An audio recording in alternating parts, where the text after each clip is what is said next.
Before we start, can I say something? Yeah. So thank you for submitting your questions.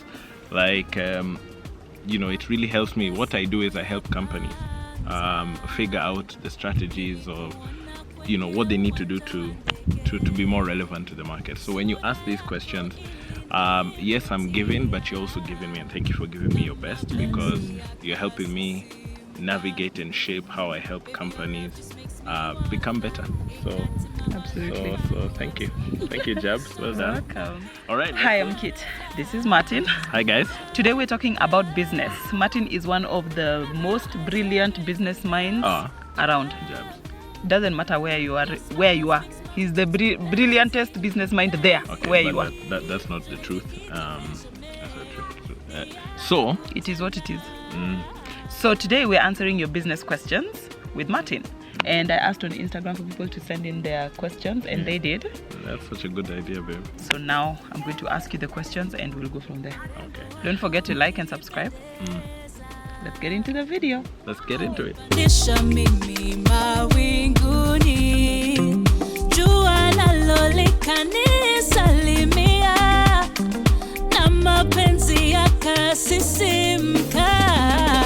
Baby, your love just makes me wanna fly, igniting my heart like fireworks, calming the storms but not the birds. All right, let's go into it. Let's go.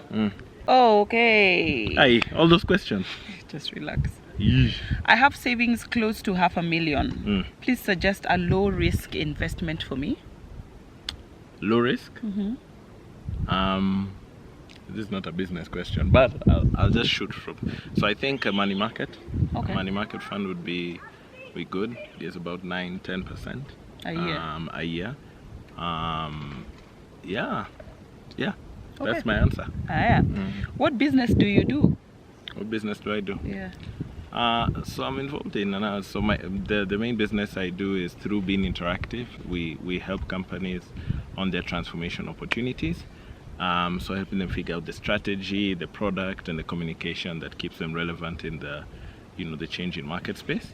So if you were to say that to somebody who doesn't understand all that English. Okay. I help companies solve their pressing business problems. Yeah. There you go. How do you know it's the right? Enango!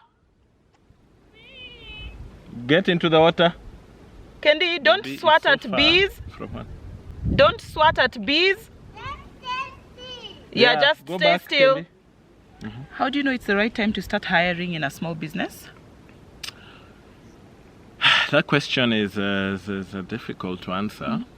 It's when you have a capacity gap, or you need to scale your capacity. So if there's something you don't know, or you need a certain skill, you hire to compensate that skill that's important to your business. Or if the skill you have is the most important in the business, and you can't be everywhere, and you need to scale your competency, okay, but then now you hire. Yeah. Okay. It's not a thing of if you have money. No. So if you don't know how to do something, you hire. Yes. If you need to do what you are doing more of it, you hire. I love that. Okay. I'm a teacher. Salary is not enough. What business can I start that I don't need to be there during working hours? That's a brilliant question. And Kenya being the country of side hustles, I would say look at what you do when you're not being paid for it. Like, what is the thing you naturally do when you're not seeking to be paid for it? Then, because that means you have passion towards it, you already, you gravitate towards it, then monetize it. It could be looking after children. It could be talking to people on the phone about it, because they'll buy, we like doing what we like doing, passion for free. So if you naturally gravitate towards doing it, even if it's singing, monetize it. So is it good to assume that you should go into a business that you are passionate about? You can never go into something because your aim is to make money into it. Really? Because somebody asked, should I start a business because of my passion or where the money is? Like, instead of baking, I should sell phones because that's where the money is. Always because of your passion, because people don't buy the product. The only reason that make you different is because of who you are. Remember, we are attracted to certain people based on their authenticity. You can only be authentic to what you're passionate about. Otherwise, why would I buy my cameras from you if you have no passion about it? You get what I mean? I don't need a camera. I need someone I can trust, I can relate with, that I like to do business with. So if you have no passion to that thing, of course I'll already perceive you as a thug. You get what I mean? Ooh. What is money follows purpose and passion, not the other way around. So in fact, that question of what can I do to make money is wrong. It's how can I make money from what I love to do. Yeah. Noted, babe. Yeah. Somebody asked again, how do you live such a comfortable life? Talk about... Our life is comfortable. Yeah. Do not struggle. Anyway. That is disingenuous. We cannot be struggling on holiday. So I've always had a rule. So I'm not loyal to a lifestyle. I'm loyal to peace of mind.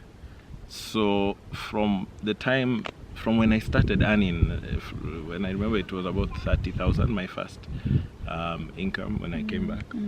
I've always had the 70-30 rule, which is all my expenses, every single one of them, must shopping, be, whatever, everything, even unplanned expenses must fit within 70%. So what that leave, because stress or I would rather be broke than poor, and broke is temporary. Poor is when you're in a state, you can earn $1 million and still be poor, because you never have, you're always just at the edge.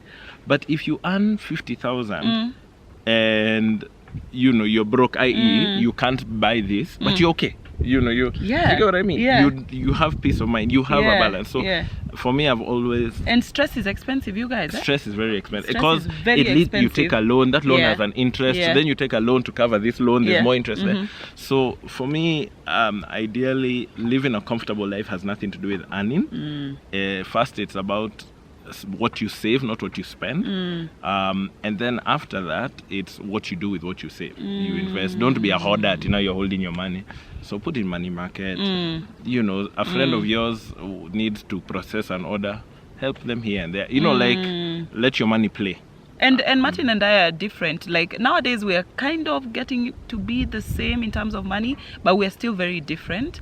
And I've always held that we need to spend money on experiences rather than things. So instead of buying a bigger car, we take a weekend away. Or instead of buying a bigger TV, we go for dinner somewhere, because that lasts longer than a thing. After you buy the thing, by the way, the feeling of the thing is ishas, but it literally issues when you're unpacking it. Yeah. And so once you have the money and you've invested in it, now when you're doing certain things like this, like holiday, like no holiday we do is random. Well, some are random, but 99% of them. Which are random, Martin?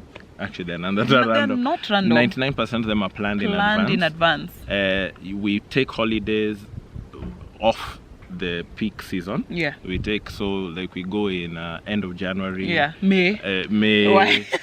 When it's more affordable, and because we both have some control of our time, it allows us to do that. Yeah. Very good. What is your honest take on hiring family members in a business?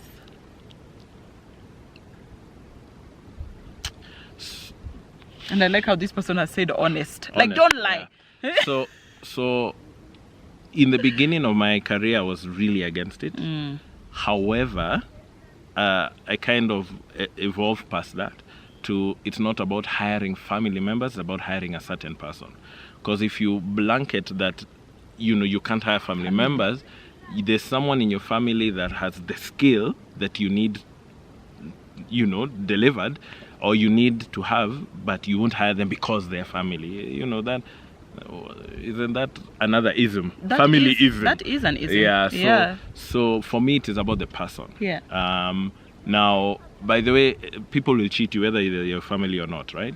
So you hire the person, give them a JD. I think The issue there is when you assume because they're family, there are certain contractual obligations you shouldn't hold them to. They are no longer your family in the business, they are your employee. Yeah. So you judge them and engage them and, even go through the disciplinary process or performance review process just like any other employee. Right. Like, it doesn't make a difference. Just because they're your family doesn't change anything. Absolutely. So yeah, that would be my answer. Yeah. How long does it take for a business to start paying itself? When you can pay rent, employees? There's no rule there. Yeah. I'm really holding myself back from answering.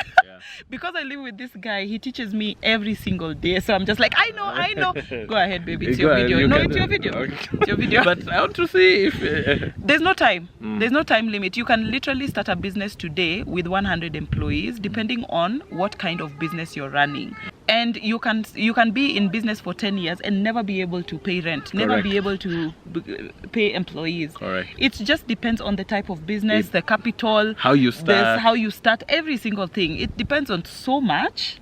So much. Well done, James. I've done well. You've done well. So businesses vary by industry, by by the way, and the one thing I must say is that when you start and this is why I love when people start businesses, right? Yeah. Because when you start your business, you learn, but you also unlearn certain things. Like that question will be unlearned once you start a business, because now your next business, and this is why I'm not a guy, I don't believe in dying with your business. You know that when you start one business, you grow with it.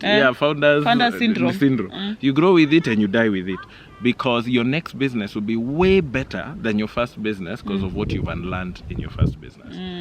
Yeah, it doesn't matter. However, I'd like to end with saying any business you start, inspired by Malcolm Gladwell, and it talks about the 10,000 hour rule. Right. I kind of equate it to the 10-year rule. Like, give yourself a 10-year horizon. It allows you to have the space to make decisions that give you the ability to win, as opposed to this idea of the business has to give me money in the first year, otherwise it's pointless. And then I like how you think that, because you're always saying, when you have a small business, calling it a small business is not going to help you. It's what's going to skill it, actually. Literally.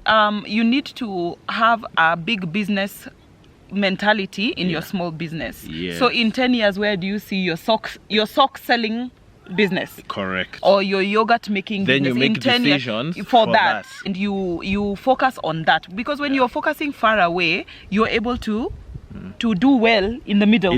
In essence, it allows you to not make permanent decisions to temporary situations. Because, as I said, brokenness. You'll be broke today doesn't mean you won't have a client tomorrow. But Absolutely. If you're there, you'll close the business, shut it down, even destroy it. Yeah. Because you have a very, short-term mentality. Exactly. A business is just like a baby. Yeah. Okay.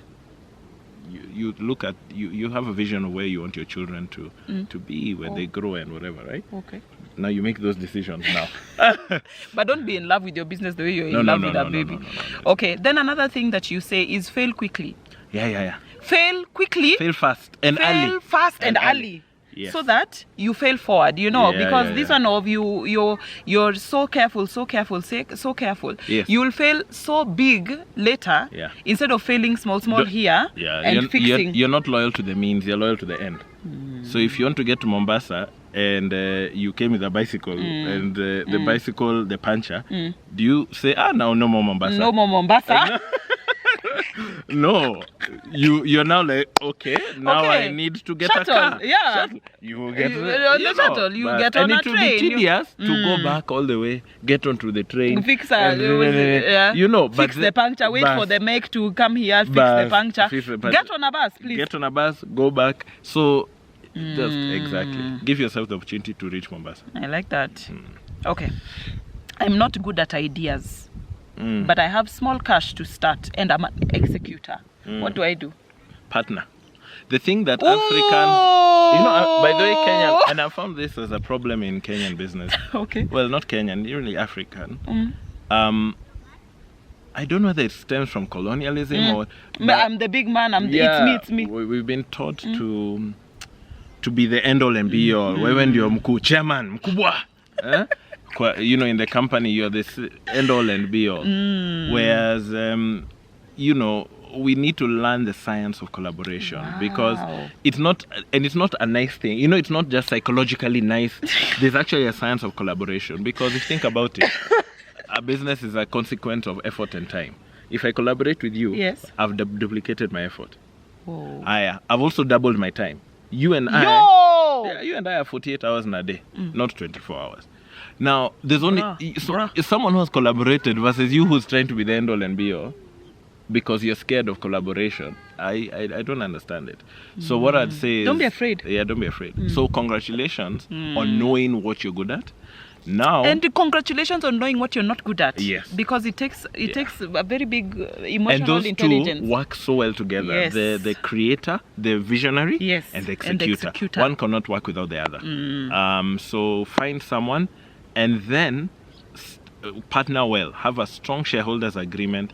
Get all the assumptions in the beginning out of the way. Who does what? How do we pay each other? Yeah. Remove all that. Have the difficult discussions in the beginning so that you can now collaborate comfortably and have that shoulders agreement in a cupboard somewhere. Yeah.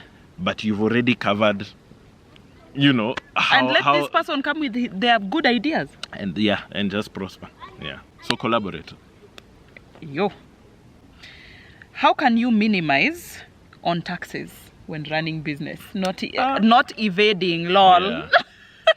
Taxes are not something you can run away from. The one sure thing is minimize taxes and death are the constant, right? And by the way, you should always... My uncle told me, because in the beginning I was really stressed about tax or whatever, and he told me, that gave me peace, that taxes are just the payment you make, just to give you a frame that works. That because you're operating in a country, and taxes are what allow you to operate in that country, and that country has infrastructure and other things that you are benefiting from. If you ever went and did business in a country where there are no roads, no internet, all this, then now you'd really realize why taxes are important. So it is a challenge, especially when cash flow is an issue and all these things. But I would say have a tax consultant in your business, and if you don't have to have them permanently in your business. You could get a consultant on a part-time basis, and they tell you these are all the taxes you need to abide by. Yeah. Then I would literally say pay taxes first. Literally. And then deal pay with yourself, then pay the... And then it allows you not to also underprice yourself, because sometimes people underprice to avoid taxes. You can't. What you're doing is underpricing to kill your business. So just, charge what you need to charge. By the kila soko iko na wateja wake. There are those customers who refuse to do business with you, but there are those who want a stable business that is viable. Literally, you're the one who taught me that. Charge what you want. Yeah. Charge whatever you want. Yeah. There's always somebody who will buy. And make sure that you're giving value as you're extracting it. Yeah. I have a business idea. What are the key things I must do before I begin business? Start. There's no such thing as a key thing. What that is usually an excuse to procrastinate, because the hardest thing you're shouting. Okay. So the hardest thing in any business is to start. It's the hardest, and it's not any business. Even in marriage, the hardest is to propose. The hardest is to get married. There's no right thing you should do before you get married. There's no right thing you should do, because you will come with all the plans, then the business will show you. Actually, the truth is the customers will show you, because all those plans are what we call assumptions. And assumptions have to be validated or invalidated. Yeah. So you will enter the marketplace and your pricing, everything will just be... So the only way to really learn is to start. And as you started and you're trading, you're adapting and fixing. Yeah, because, and then the thing with, don't be loyal to a plan. So people want to plan and overplan to guarantee success. Okay, you can't. The only way to guarantee success is to be relevant. And the only way to be relevant is to be in the field. And you know what, Martin, what I have learned? Even if you're not relevant, if you're consistent, you will succeed. Because the biggest brands even if in the people world, are like, what are you doing? The biggest, you are here for and you're here to stay. The biggest brands in the world are the ones that are most consistent. Like if you look at Burger King, they don't have better burgers than anybody any else. other. But the burger you'll get. So if you ever, even you've grown because of your consistency. Yeah. Every Monday without fail. Yeah. Not your content is great, Yeah. but your consistency just you yes, become a habit. It's true. You, I'm a watching habit. Kitt on Monday is a habit It's now. true. Mm. I get what you are saying. Thank you for that, baby. Okay. Money. Mm. How do I learn to separate my money from company money? Yeah, that's a good question. Yeah. Now that thing is not even about money. Mm. It's about how do you separate you and the company. Because it's not about money. Martin. You know, when you start a business Yes. and you're 100% shareholder, you believe your heartbeat and the business's heartbeat is the same. Same as that. So the office, you walk in like the office is yours, not the business's. I hope that You work in bed. no. Even when you're taking the company car or whatever it is, you're taking an asset of the company, a laptop.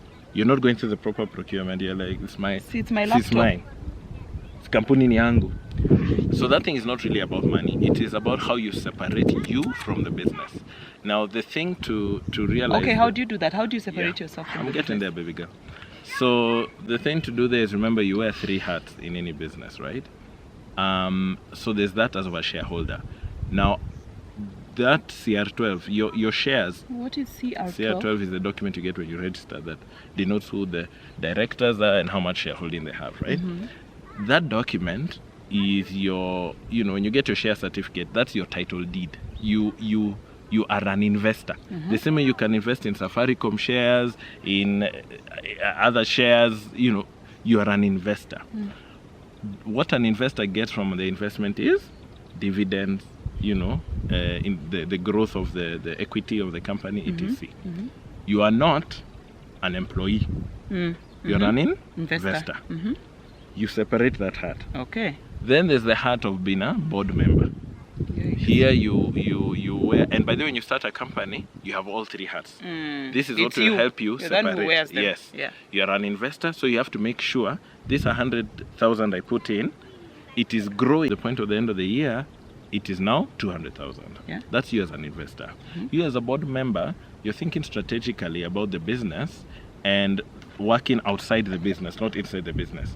So you're now saying, okay, this is where this company needs to go. This is the structure I need to put in place. And this is why you are saying collaborate with people who can collaborate. see that. Collaborate. And guys, you don't have to pay everyone for all the work they do in your company. As a board member, you just pay board sitting fees. And Yeah. board sitting fees in Kenya, 10,000 shillings Yeah. are board sitting fees. Yeah. But the value you get by having... But if your profit is 10K, you can pay a board sitting fee of a K. 500. And by the way, when you bring people to collaborate, you don't even have to pay board You sitting don't have fees to for pay what them. you go with, because it's about being connected to the vision. Yeah. So a board, as a board member, Yeah. you're thinking, is this business moving well? How should it go? What's missing? Etc. And always have other people in your board, no matter how small your business is. Then the last one is an employee. There you are the CEO, the MD, or whatever your designer. Now there, you are the value you extract is your salary, and you must give yourself a JD and KPIs, because as I said earlier, don't operate like a small business. Yeah. The only way your business can scale is Yeah. so there. That's how you separate yourself from the business. You work in the business as a MD. You work on the business as a board member. You invest in the business as a shareholder. All those 3 are separate. Now, it can come a time where you decide I no longer want to work in the business, you hire someone. Yes. Now you're only a shareholder and possibly a board member. Yes. Then you can choose, I'm now getting older, I sit on many boards, this one doesn't excite me anymore. Yes. You resign as a board member, now you only earn dividends and... You're an investor now. Yeah, and now because you're an investor, you can nominate someone to sit on the board. Yes. So you can, if you look at your business 10 years from now, you see that's how you can start putting things in place now. Absolutely. Separating from yourself the business, yeah. How do I ensure that the person I've employed won't get lost with my money, my profit? Ensure. I like the word ensure. You can't guarantee, you can ensure. Because people are people. I'm sure even like Apple loses a lot of money every year. Employees steal. But you can minimize it greatly. Stay stealing. Yeah, but they still So, but you can minimize it greatly by looking for the opportunity. But then you can never really know, because at the end of the day, you trust people. Yeah. So it's the 3 flows of business, right? And so just make sure that the 3 flows move. You've mapped how each of the 3 flows work. What those 3 flows are: information, material, and financial. Many people forget the financial. So, you've been hired for a job, you communicate with the client, this is when it's going to be done, that's information flow. Material flow is, here's the work, here's the dress, here's the design, here's that's the work. What many people forget is financial. So you haven't really thought of, okay, so once the work is agreed, how does the money move? Now, when you look at, if you're to put yourself on top of a 1,000 shilling and just, imagine a camera, then now you can see where the opportunities of it getting lost are. So you're like, oh, when the client plays, how should they pay? Should they pay cash? Yes. Should they pay M-Pesa? Do I have a pay bill? Yes. Do I have a... And as much as you can digitize your finances, the better. Okay. So that they're always dealing with the bank and the company, not with people. Yeah. Okay, very good. People in the diaspora, which business would be best to invest in Kenya?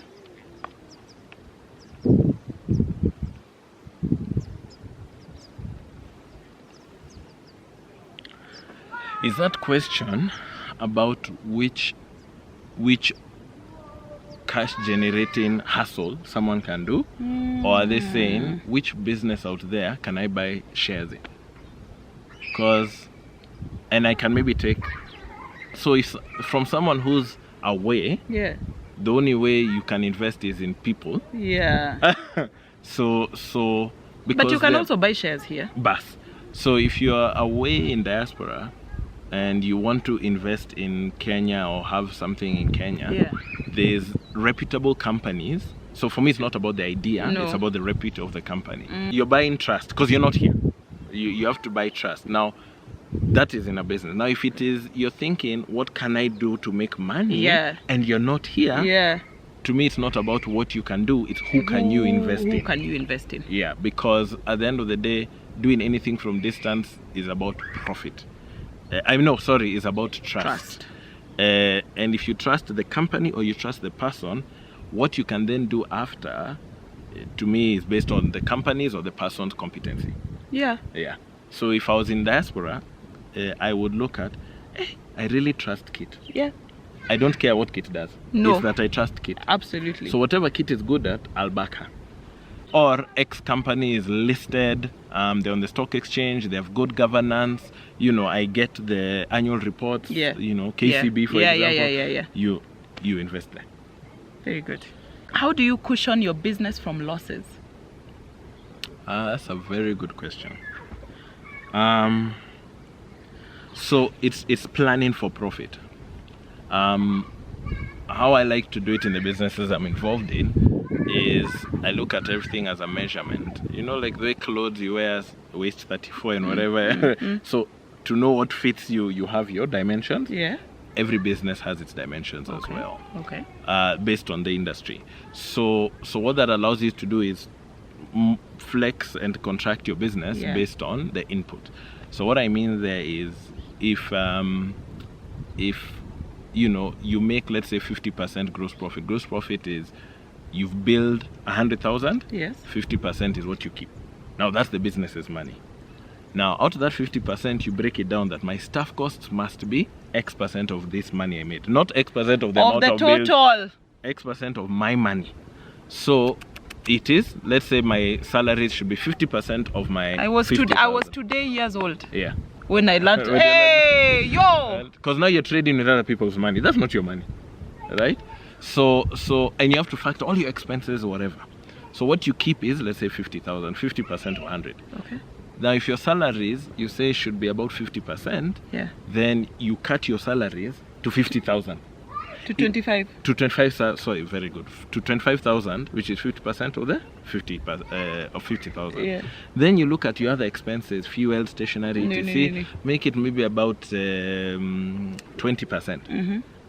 And then what you're left with is your net profit. Got it. So you see, at the end of the day, you've planned for profit by making sure you, on a percentage basis. Now, why I like percentage as opposed to absolute is because It doesn't Business matter is if you variable. Yeah. So if you say my wage bill is 6 million, yeah. the day your salaries are, I mean your income is 2 million, Yeah. you're at You're a loss. dead. You're dead. Yeah. So Wow. figure out the percentages, then always match your percentages to your ratios. But to your but income. when I was telling you he was clever, when I told you he was Jabe. okay. How do you keep yourself from burning out as a businessman? So Marry a woman like Kitt, number one. useless. True, very true. Fact. Support. But it's about what I like to say, it's about energy. And that's why in the beginning question, what can I do to make money? Once you start like that, you will burn out very quickly. But how can I monetize what I love doing? You see, we're on holiday right now. Yeah. I'm literally working. I'm working. Because I'm literally working. This is what we're doing right now is what I do in my business, is what I do in my clients. Yes. I love it. I stand for creating possibility. Yeah. I love it when I can be part of creating what wasn't there before. Yeah. So it energizes me. It deposits, it doesn't withdraw. Right? Now, there are other things in your business that withdraw, dealing with people and things like that might suck your energy. Yeah. But you know, I don't know. You can't burn out if you're doing something you love. Yeah, it's impossible to burn out. But you could burn out if you're doing something you love. Just rest.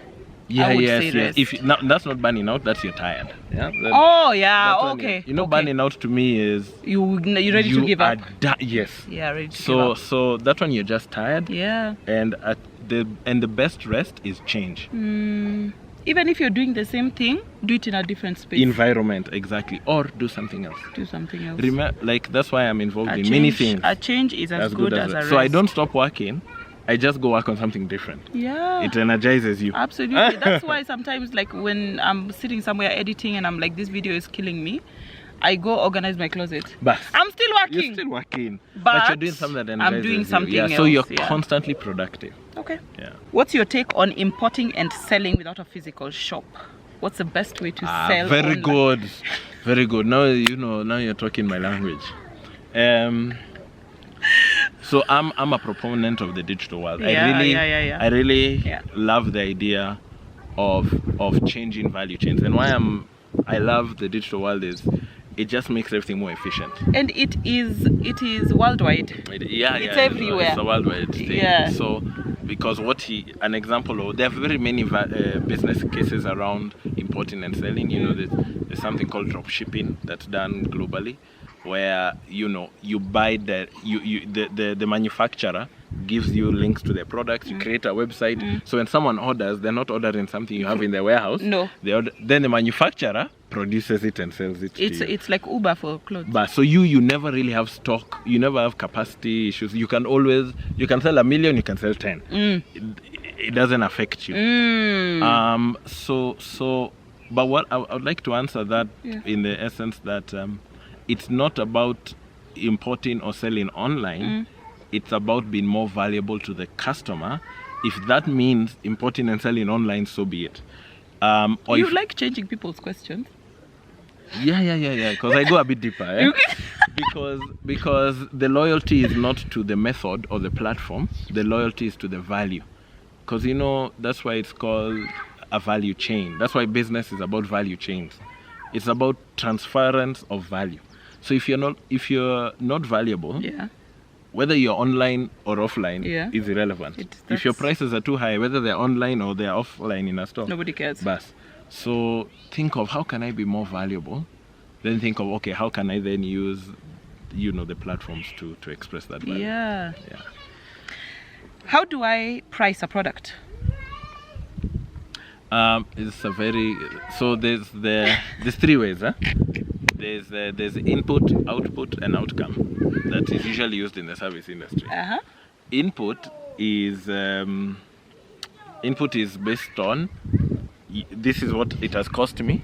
This is what my margin will be. So here's a price.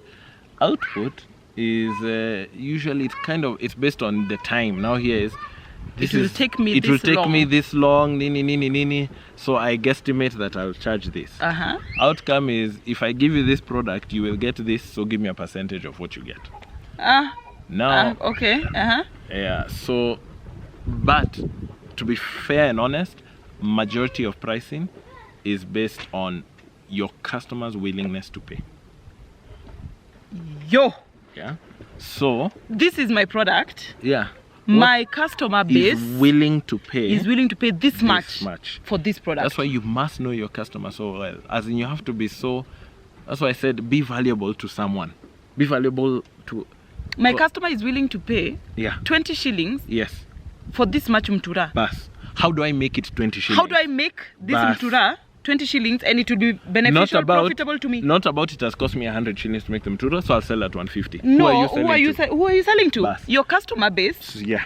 So you start with, what's my customer willing to pay? And it's very easy to find out, because you can ask, what do they pay for things similar to mine? Then you are like, oh, okay, so they're willing to pay 500 shillings. How do I make my product 500 shillings? You see, then you focus on or your even customer. 490. 490. Even 300. Look at Think Twice. Yeah. Yeah. They were willing to, customers are willing to pay this much. How do I now make it valuable for them to pay that?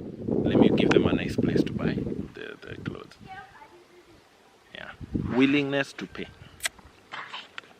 And even do a survey. When you're starting a company, ask people, what would you be willing to pay for a pair of jeans?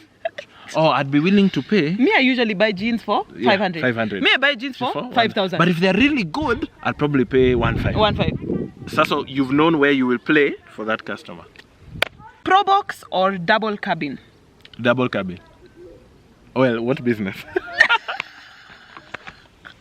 And what question is that? Is that a business question? Yeah. What for business? What would you recommend? A Pro Box or a double cabin? You know, you can even buy a Mercedes C-Class and it's for business. Let me tell you, I just watched a TikTok different businesses of this guy selling watermelon out of his G-Wagon.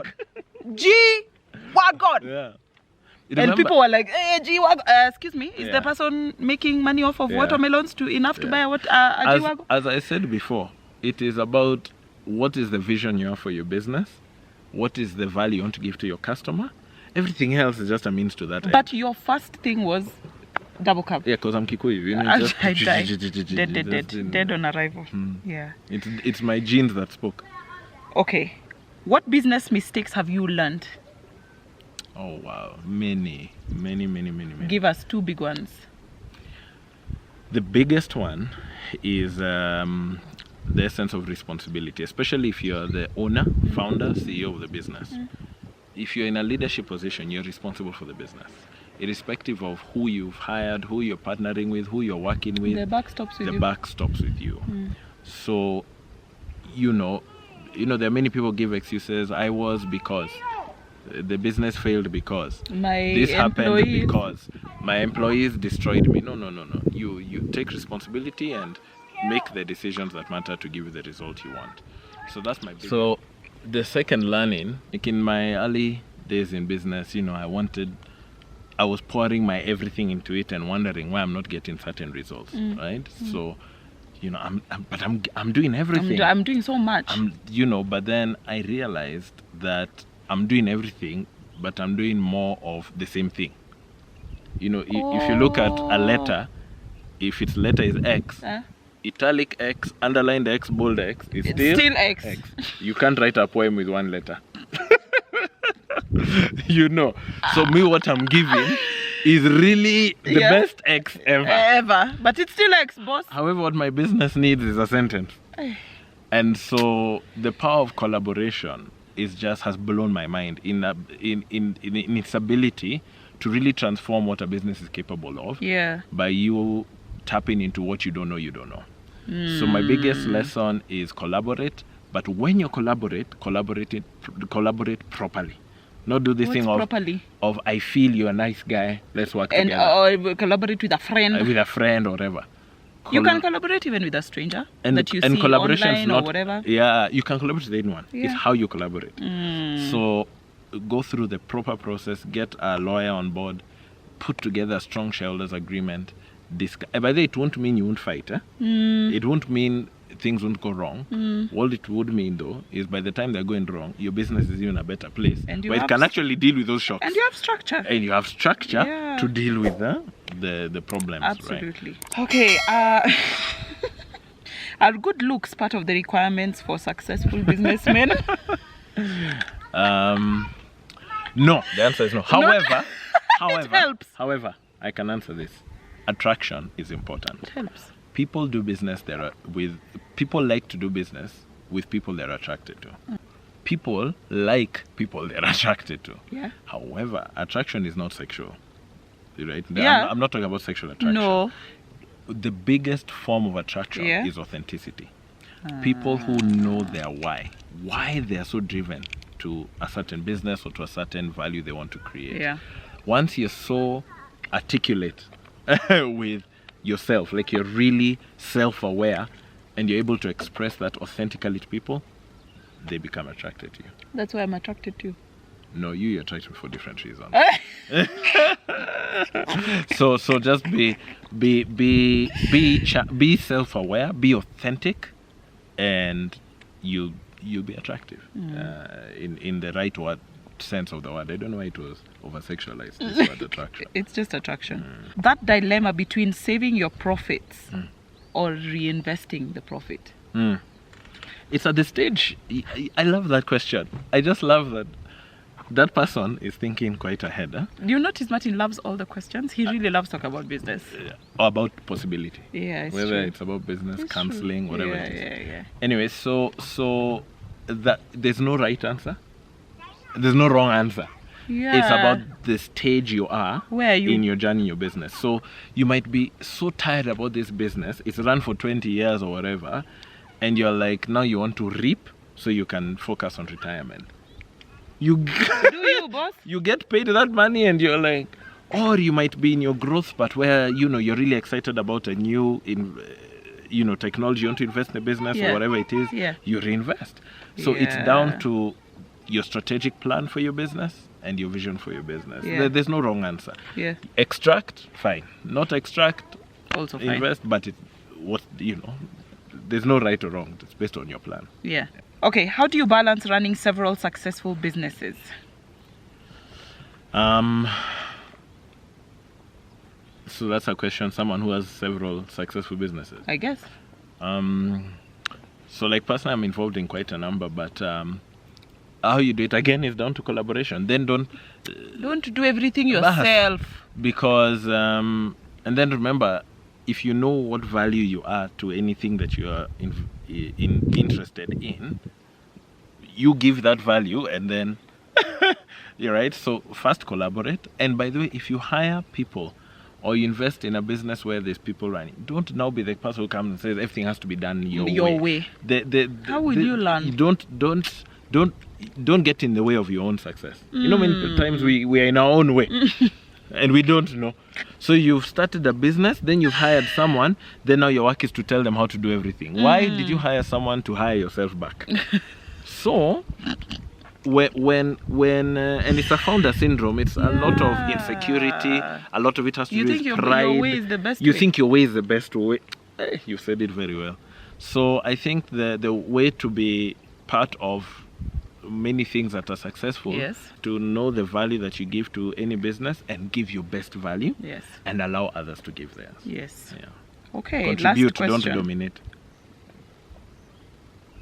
Last question. How do you deal with customers when you offer a solution they don't like? Are you offering the solution for you or for the customer? So them not like. So what are you loyal to? They like the solution or the solution? No. Are you trying to fix their problem? That is mainly if you're loyal to. I offered. I offered. So the word solution doesn't exist there. No. Because solution is when something has been solved. I offered an opinion, and someone didn't take my opinion. So now what do they want me to do? And by the way, it's very hard, especially when you've thought about this idea for so long, and then you go into the market and you get this lashback of people saying, no, your product is not good, or you give a solution and they're, no, we don't want. It's really tough to be in the mind space of submitting yourself to your customer, but it's your biggest competitive advantage if you're able to do it. Literally. Because then you're able to put your ear on the ground and say, so what is it you really want? Empathy, as they say, is the biggest tool in innovation. If you're able to empathize with your customer, understand where they're coming from, it is your biggest innovation tool to then give your business the next growth spurt, I'd say. Yeah. Yeah. Absolutely. So empathize, don't be loyal to, but I give. What is that? That is ego. Yeah, that's ego. That is ego. Yeah. Thank you so much for joining us on the channel once again, Thank Martin. you, guys. I always like having you around. Thank you. And thank you for this idea. I love it. I feel all those questions have helped me think about the tensions people have, where they are in their minds, especially as business owners. So maybe I might talk to some of my clients who are in SME banking or something, you know, to come up with ideas that kind of answer these questions. You guys want a part 2? You know where to find me. Thank you. Yeah? Well done, John. All right. Until next time. Bye. Bye.